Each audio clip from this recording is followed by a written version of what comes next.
Thank you all for joining us for Virtual University.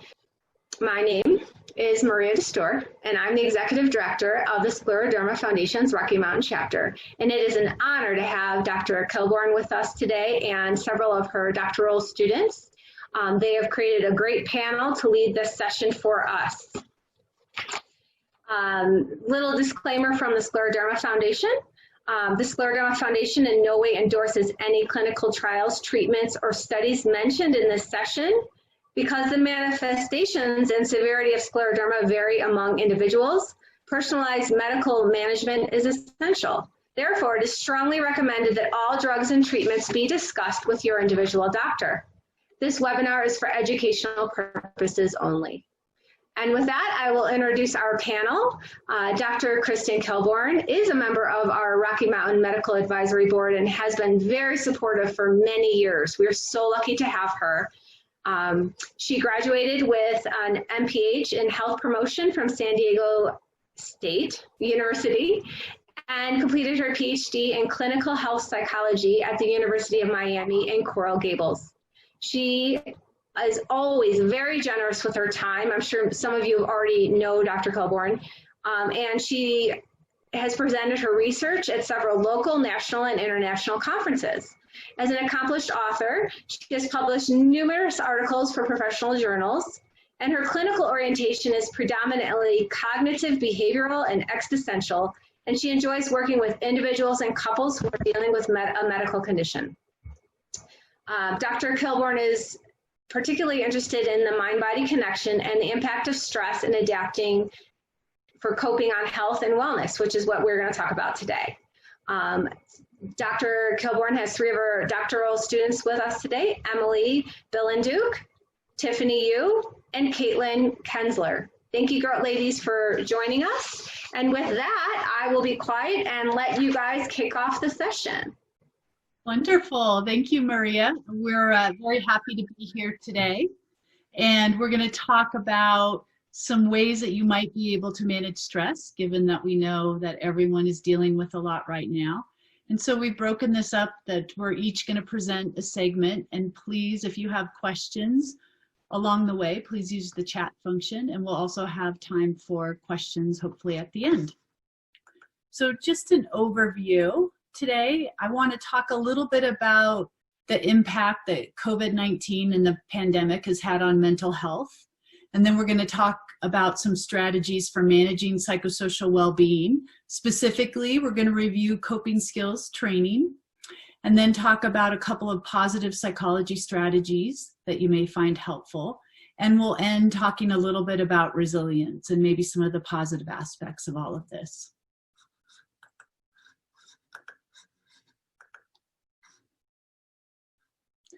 So just to start out, we're all probably facing or have endured quite a lot of stress and a lot of challenges over the last 6+ months. And some of the reasons for this, first off, we know that we're all dealing with a high degree of uncertainty on so many different levels, whether it's what's going on with the pandemic, different things that are going on in our country, concern about global warming and fires and things that are going on in our environment. And many of these things are things that we've never had to deal with before at this level. So we don't have a template of how to manage these things. We also have limited resources that are available to help us with that, or we're unable to engage in some of the strategies that helped us cope in the past with difficult times. We're unfamiliar with some of the new public health measures and recommendations. Also, oftentimes these recommendations are changing all the time, so that causes a lot of stress. And we, as I said, really have no experience dealing with pandemics and these types of stressors, especially these types of multiple stressors that we're dealing with right now. Then you add that into managing a chronic illness or being a loved one of someone who's managing a chronic illness. And you can imagine why you may be feeling stressed and challenged during these times.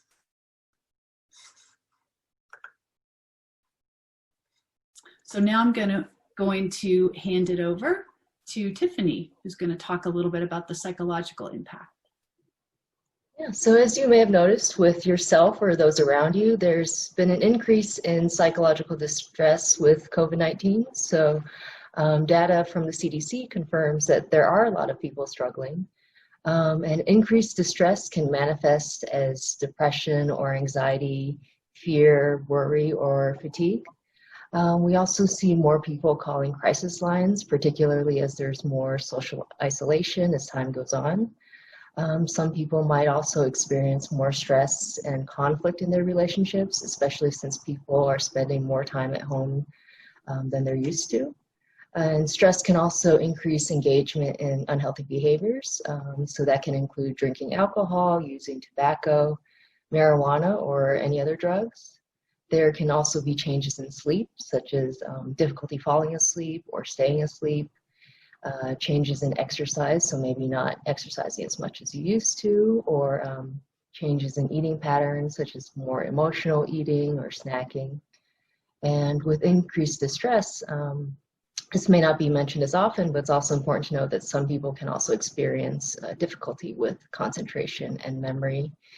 And like I mentioned before, I think one of the big things we're seeing a lot of now is this sort of like relationship conflict and stress that's occurring as well as maybe some social isolation and withdrawal.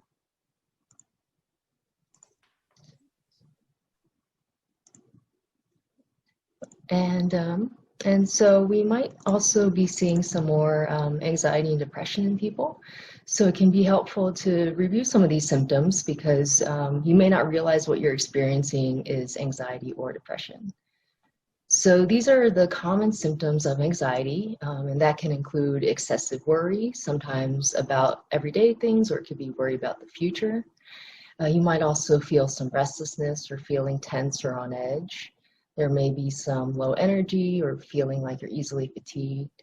Concentration and memory problems also are symptoms of anxiety, as well as irritability, some muscle tension, maybe some sleep disturbances. And some people might experience panic attacks or some people call them anxiety attacks as well. And some people might ask or wonder if they've ever experienced a panic attack. And typically I think what we say is if you're unsure if you have not had one, you probably haven't had a panic attack. So panic attacks are very, very uncomfortable. And I think it's pretty hard to forget if you've had one. So you might, with a panic attack, experience like heart palpitations, like racing. Your heart might feel like it's racing, or you might have difficulty breathing, feeling detached from yourself, trembling, shaking. People often feel like they're losing control or have thoughts that they're going crazy, or thoughts like I'm dying, or those sorts of thoughts are common. So a panic attack is something that you probably will know if you've had one. And we also see a lot of people experiencing depression right now. And a lot of people might think that depression is primarily sadness or crying. And we know for some people that might be true, but for other people that depression might manifest or present in different ways. So people can experience depression different ways. So for some, depression is experienced as anger or irritability. And for others, it might be more physical or somatic symptoms, such as problems with sleep, changes in appetite, or low energy. Depression can also include difficulty with memory and concentration. There can also be a sense of hopelessness, or what's really common is also a loss of interest in things that you used to enjoy or things that you would otherwise enjoy if you could do them. And so now I'm going to turn it over to Emily, who's going to be talking about managing psychosocial well-being. Thanks, Tiffany. So I just want to start by saying that we have all developed our own way of managing stress in our lives. And with that, we want to take this opportunity to provide you with some other ways that hopefully you can use and incorporate into your own life. So, Kristin, can you go to the next slide? Sorry about that. No problem. To start off, we want to tie in this idea that our emotions are a result of our thoughts, and that our thoughts are really influencing the way we feel and the way that we are perceiving the events around us. And part of those emotions are anxiety and rumination. And while anxiety does have a purpose in our life, and it can be really motivating for us to not take risk or to take care of ourselves and kind of reset. Rumination, on the other hand, is a sense of constant worry and not being able to let go. And this type of worry can sometimes lead to unhelpful behaviors, such as withdrawing from other people or withdrawing from things that you enjoy, and also potentially leading to increasing in unhealthy behaviors and not taking care of ourselves. And during this time especially, it feels like sometimes you're on a roller coaster, the COVID roller coaster, and there's some days that you feel that are normal and you can do regular activities, and there's other days that are really hard to do with what you used to do. And part of that is understanding that these experiences fluctuate and that our mood and motivation fluctuate, and being able to recognize that and recognizing how our thoughts are influencing that, to be gentle and patient with ourselves and be patient with others, and understanding that during this stressful time we need to be able to set reasonable expectations for ourselves. So if you're having a really great day, being able to maybe accomplish a little bit more, but also being gentle with yourself and recognizing that if it's a more difficult day, it's okay to set reasonable expectations and not get everything done on the to-do list. So then thinking about some different ways to manage COVID distress. And like I said before, we all have our own ways. And what we really want from this slide is for you to take a look and see if there's any that you might potentially be able to incorporate into your current life, something that you could take and practice regularly. And part of that too is thinking about the changing of seasons and the change of schedule that might be coming up with winter approaching, and thinking about what you could incorporate. And so one of them that I really like to point out is thinking of your personal strengths, or thinking of those qualities that you will have with you that you know you can rely on during any sort of distress, and being able to remind yourself of those and remind yourself of those great qualities that you have. Another great one is thinking about pleasurable activities, or just activities you enjoy, and incorporating those to bring some joy into your life, but also being able to utilize those as a way to distract yourself when you're feeling some distress or stress due to COVID. Another one that's really great is connecting the mind and body. So just as we talked about that emotions and thoughts are related, also our mood and our experiences are related to our physical reactions. So noticing if you feel tension in your shoulders or a tightness in your chest or an upset stomach, and being able to bring your mind and your body to a more peaceful place will help with some of that distress. And another great one that I really enjoy is bringing in gratitude to your daily life.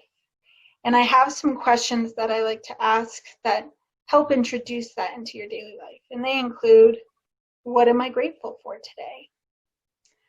Who am I checking in on or connecting with today? What expectations of normal am I letting go of? How am I getting outside or doing something pleasurable today? And finally, what beauty am I creating, cultivating, or inventing today? So thinking along those lines, we have a question for you of just what stressful situations or what challenges have you encountered, and what have you found to be helpful in your own life? And during this time, we encourage you to use the chat box to share those experiences if you feel comfortable.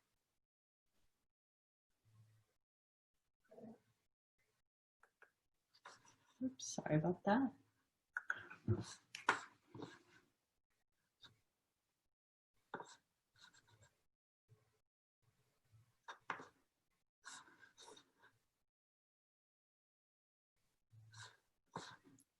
Are you guys able to see the chats? I'm not.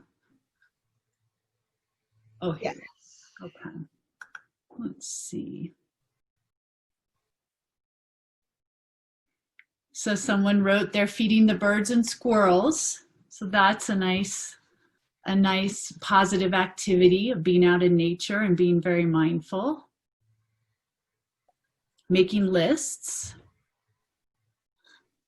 something. Gardening, yes, gardening is wonderful. That's a great mindfulness activity that also incorporates things like meditation and, again, being in nature. Exercise is a great way of de-stressing and helping to improve your mood. Also good for you, physically, your health. A new pet. Someone has a new cat, a new kitty. That's exciting. There have been quite a lot of people who have gotten new pets during this time and found a lot of joy in that. Art, any kind of art, creative activities are really wonderful.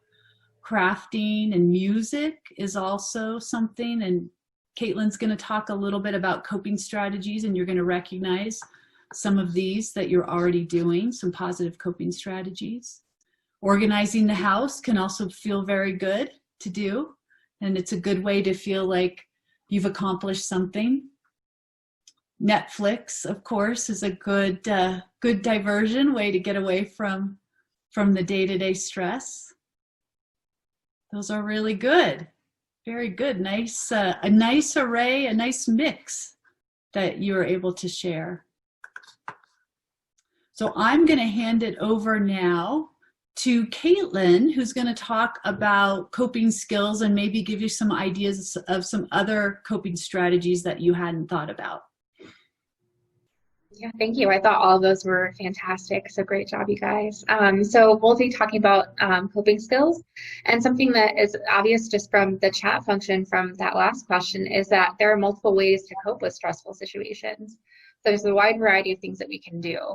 And those people who tend to handle stress the best tend to be people who have a wide variety of coping skills available to them. So they're not just using one coping skill to cope with everything in their lives, but they have a wide variety for a wide range of stress. And another important piece to those who handle stress the best is also matching the type of stressor to the appropriate coping response. So we'll talk about that here in a second as well. But having an awareness of your common coping style is really important to using these coping skills, because it'll allow you an awareness of, ways in which you could help to change or alter or increase the coping skills that you already have.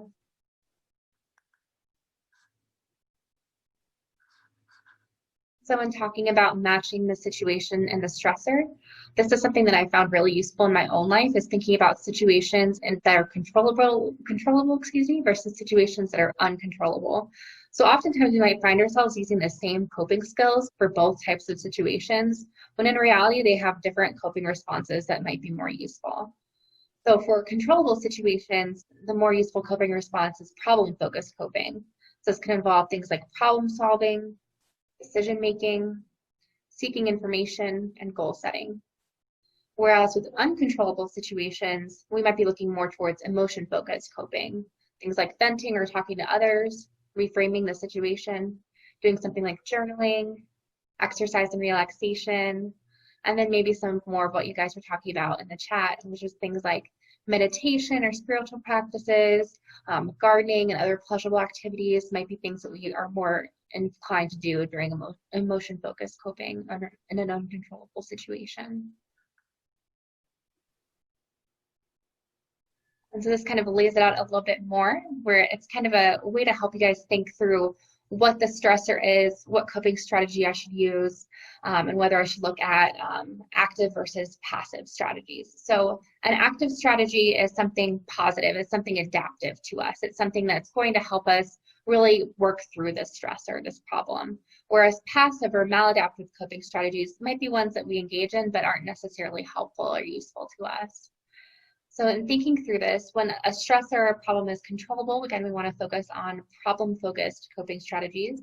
And we can think about this table in terms of COVID as well, and kind of thinking through a situation in which there might be both controllable aspects to the situation, and there might also be uncontrollable aspects to a situation.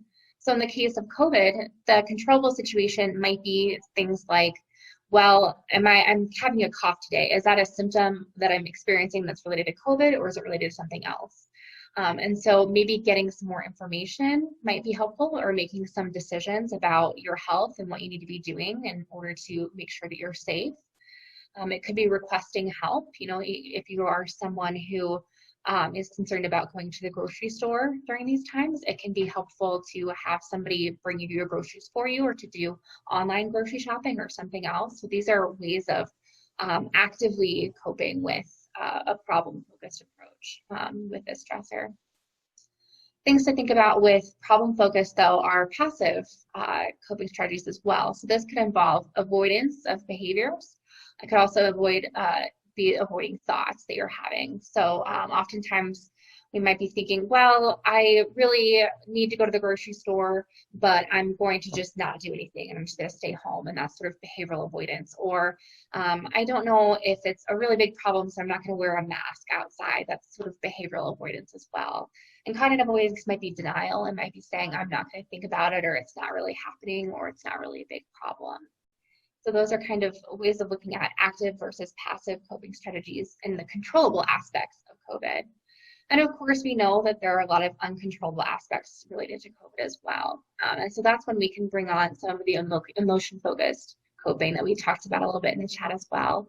So emotion-focused coping can involve active coping strategies, or can involve passive coping strategies. And I'll actually talk about the passive first, just because we know these are things we don't want to be doing. So things like smoking, eating, or drinking alcohol are things we maybe don't want to be doing. And if you've seen in the news, I know they've talked about a lot with COVID, this idea of drinking alcohol and how alcohol has become a bigger problem now, with more people staying at home and looking for those types of passive or maladaptive strategies. Other ways in which you might be engaging in some maladaptive or passive strategies include not caring for yourself. So maybe skipping out on medication, missing appointments, maybe just general non-adherence to treatment that you're dealing with. It could also be stuffing feelings. So if someone asks you, you know, how are you doing? And you say, oh, well, I'm fine, when maybe you're really not fine. That's a way of sort of stuffing down our feelings. But turning to maybe some more emotion-focused but active strategies that we can engage in, these are some things that I think a lot of you have already engaged in, but hopefully you'll find some additional help through this list here, and that can be a reappraisal of the situation.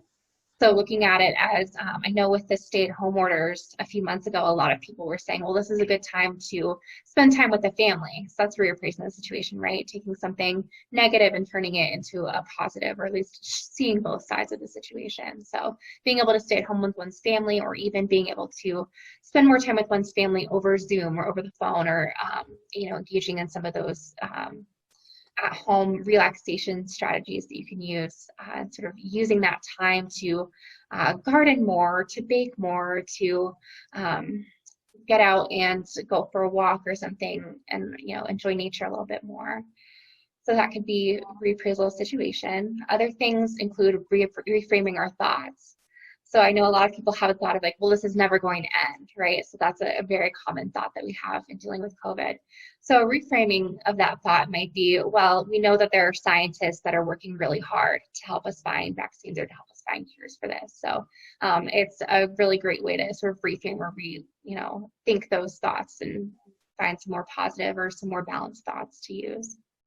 And along with some other strategies, we have exercise, we have massage, which might be a little bit harder to do at a massage parlor or something, but you can have friends or family that are with you that can provide that, as well as things like meditation or relaxation, things like mindfulness exercises. There's really a lot out there as far as mindfulness exercises go, so it's not really a one-size-fits-all approach, which is one thing I really love about mindfulness, is that a lot of times there's visual imagery, or there's walking meditations, there's mindfulness of eating meditations. There's just all sorts of different ways that we can incorporate relaxation and mindfulness into our lives. So if that's something you've never engaged in, or have said, oh, well, that doesn't really work for me, I really encourage you to consider it, because that might be something useful, or even if it's something you've tried before. And then other ways that we can actively cope are expressing our emotions through journaling, through poetry, through art, through talking with others, and even just through the acceptance of negative emotions. So this idea of softening around a negative emotion, or really engaging with it instead of pushing away sadness or fear or anxiety. We can accept those and say, okay, well, this is how I'm feeling now, and I understand that our emotions change, and that it's okay to hold more than one emotion at a time as well.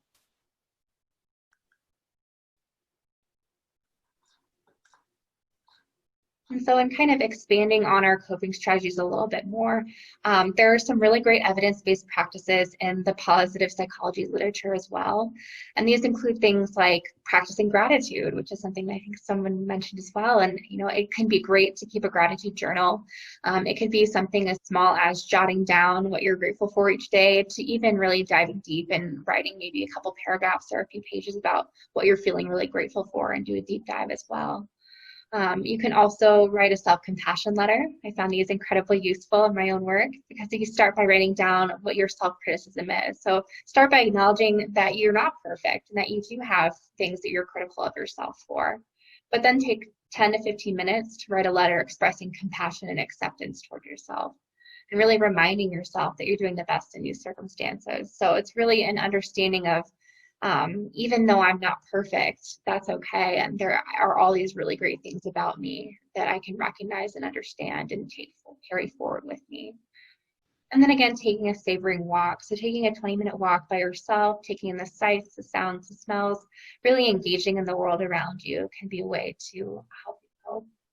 So there's a really great website down at the bottom of this page. It's Greater Good in Action from Berkeley University. So that's at the bottom there, and it's a great resource for some of these, as well as for other evidence-based practices for positive psychology that you can engage in as well.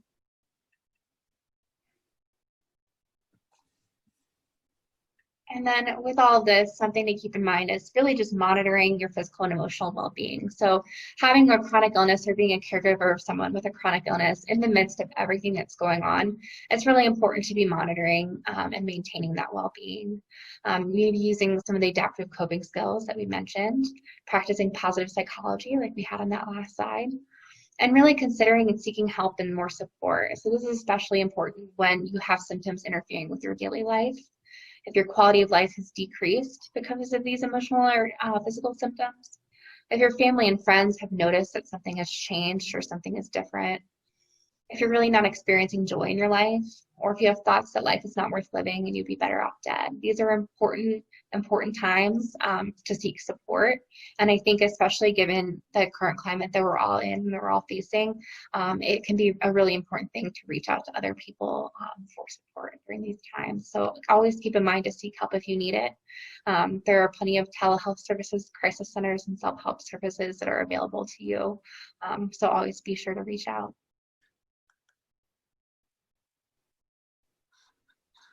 Great. Well, yeah, Kristin, you want to go ahead?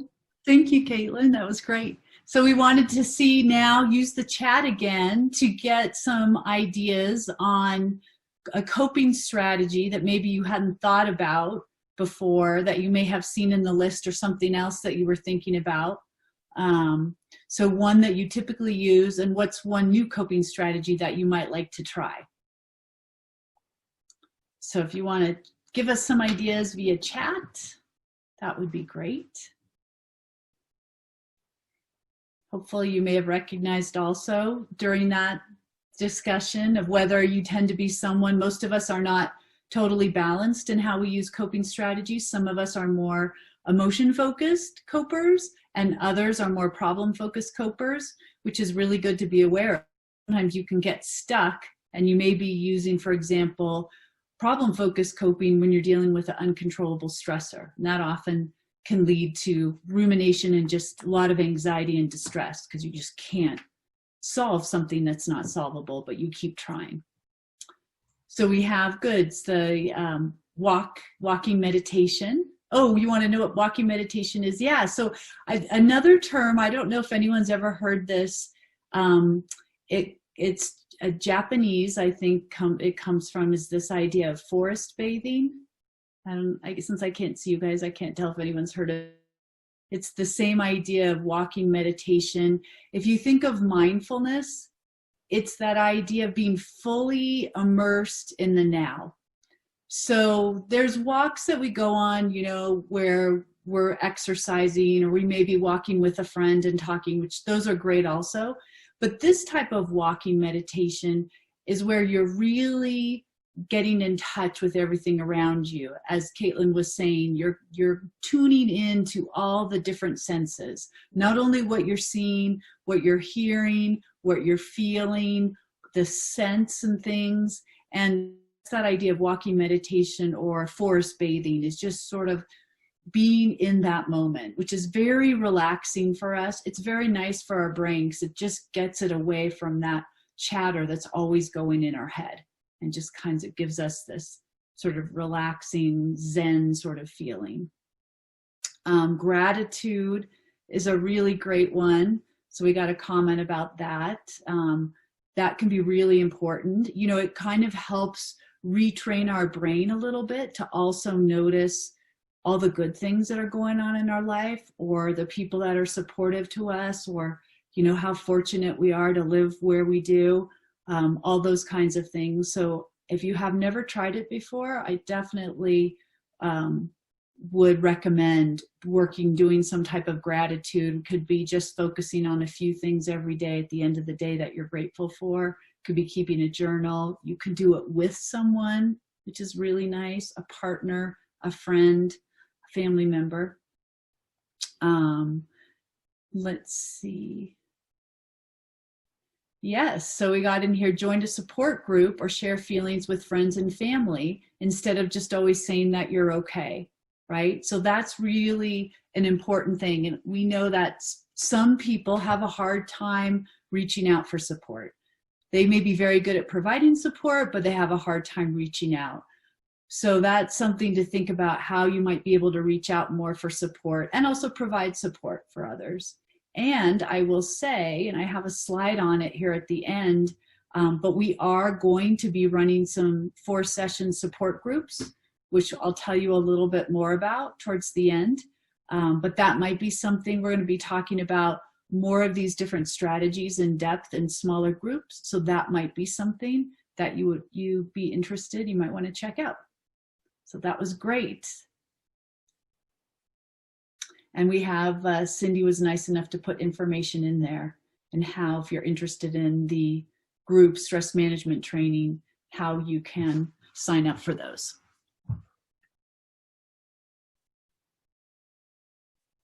Yeah, the weekly Zoom also, friends to communicate and pray for each other. So the spiritual connection can be really important also, whether individually or with others. And yes, those weekly Zoom group meetings have been lifesavers for a lot of people, definitely. So I wanted to kind of, for the last part of this talk, and I've been giving a lot of talks in this area, is just to think about, it may seem a little strange, but just think about, is there a positive benefit to all of this? Is there a silver lining, right? What can we learn from this very difficult and challenging experience? And I talked, some of you may have been on a talk that I gave really early on in the pandemic. I think it might have been April or sometime, or May. And I talked a little bit about this. Now we've had a little more time to reflect. And so I think it's interesting to think about this. What kinds of things have we learned from this? Well, certainly we have, most of us, I would say, have been able to really examine and think about what are the things in our life that bring meaning and purpose, right? So oftentimes in our busy days before the pandemic, before maybe we were stuck at home, or before it wasn't so easy to connect with family and friends and people we care about, or our coworkers, we just kind of went through our life and didn't think about these things. But this has given us a chance to really recognize what those things are in our life that are very important. And in many cases, we've learned to reprioritize those things, and recognizing that some things that we used to think were so important maybe don't matter so much anymore. And other things that we may have thought were important, but we were too busy to focus on or take the time that we need, we're now recognizing that these things need to come to the top. We've also become really good at tolerating uncertainty. And I always say, you know, if you think back to April or May, and you were to think of, here we are in October, pretty much in the same place where we were 6+ months ago. And we were to say back then, like, we're still going to be here in October.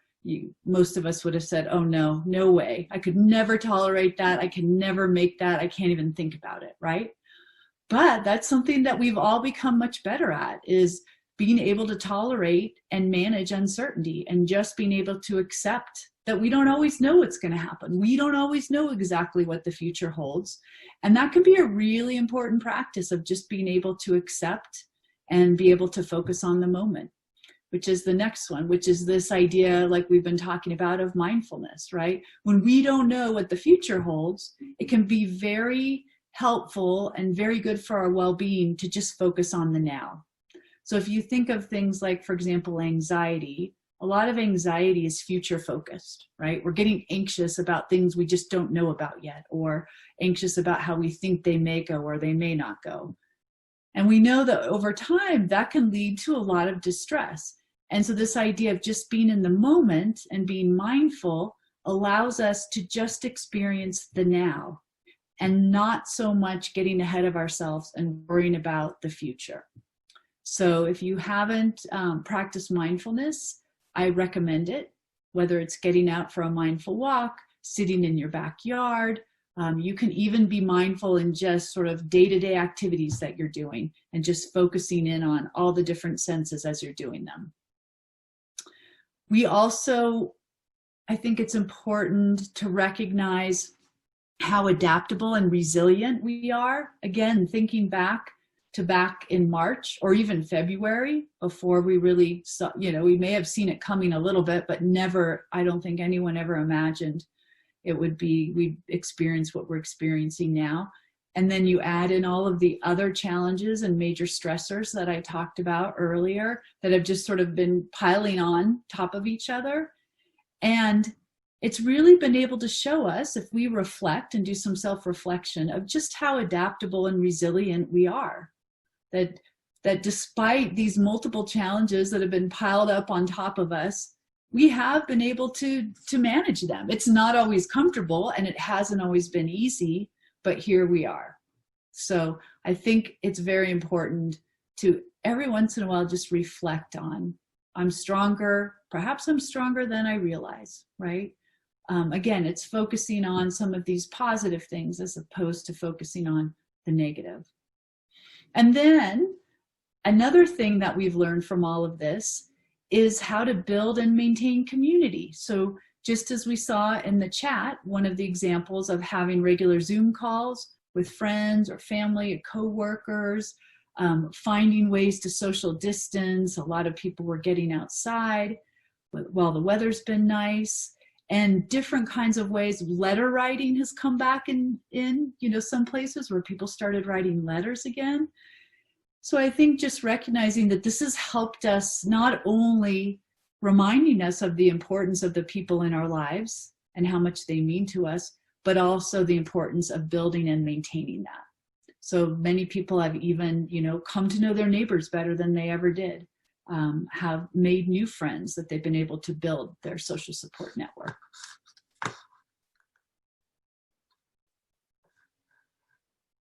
I just wanted to say a couple more things about resilience, and specifically when thinking about, all of you in the audience who either have been managing scleroderma and or other chronic illnesses, or those who are here that support loved ones who are going through this and managing chronic illness, is to remember that you already have a lot of skills. Before even the stress, of pandemic and all the other things we're experiencing right now, you already knew how to manage a lot of this, because all of you who have been dealing with medical issues have at times had to be socially isolated. Could be because you didn't feel well, or because you were on a treatment that made you vulnerable to infections and you couldn't socialize with other people. You've also learned how to control or manage uncontrollable stressors. So we know scleroderma and other autoimmune diseases are often, that's a hallmark of, you're not always sure what's going to happen and when you may have symptoms again, or when you may go through long periods where you're doing great. But there's a lot of uncontrollable stressors that come along with that, which you've all gained skill in learning how to manage that. and managing the high degree of uncertainty that goes along with it.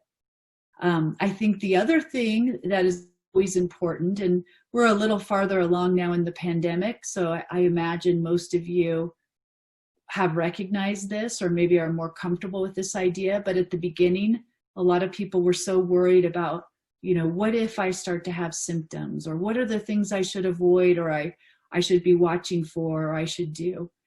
And those of you who have been living with chronic illness already have a lot of skills in knowing how to monitor symptoms, knowing how to interpret them, understanding your condition, what's typical for you, what's not typical, what kind of treatments are helpful. And you are also very good in most cases at knowing when and how to communicate with your medical team, which has been, I will say as a health psychologist, has been a new skill that a lot of people have had to learn during this pandemic because they're not used to having regular communication, or how to be an advocate for themselves and how to communicate assertively with their medical team. So those are some skills that you have and some expertise to remind yourself of that are special to those who have been living with chronic illness or with a loved one who's been dealing with that. So in conclusion, I just want to say, you know, it's normal, very normal, that we're all dealing with higher levels of distress right now during this time of ever increasing pressures. I was saying the other day to my students that I try to limit my news watching, but every once in a while I'll just watch the very beginning of the national news because I'm just curious to see how they are even prioritizing which is the biggest story to lead with tonight. So that just tells you how many things are going on in the world, how many stressful events, and we're all definitely feeling that distress. But I want to point out that there are a lot of things that you can do to manage and boost your psychosocial well-being. So we talked about matching the stressor to the coping response. So really being aware of, if I'm feeling distress and there's different stressors that are impacting me, let me actually, before I decide how I'm going to react or how I'm going to manage them, let me think about what are the controllable versus what are the uncontrollable elements. And for the controllable stressors, we're going to use more problem-focused coping because that stressor is something that we can change through problem-focused coping. For the uncontrollable stressors, we want to use emotion-focused coping because those are stressors that, at least in the moment, are not changeable, but we have an avenue to allow some of these emotions to come out. And that's what we're looking for with emotion-focused coping. There are also some great positive psychology practices, and I would really encourage you to check out the website. I put it in the chat also. And then just every once in a while, just reflect on some of the positive things, the things that you've learned from this experience and your resilience. And not to downplay that, but take the time to recognize that and acknowledge it. Thank you. We really do want to thank our sponsors that make this programming possible. And those Diamond National sponsors are Actelion Pharmaceuticals and Boehringer Ingelheim. And also we want to invite you all to become members of the Scleroderma Foundation if you are not already. It's $25 a year, and it really goes a long way to help support this programming. And I don't see any questions, so thank you all for joining us today. And we hope to see you at some other sessions. This has been recorded and will be posted on our YouTube site. So thank you, everyone. Have a good afternoon. Thank you. Bye-bye.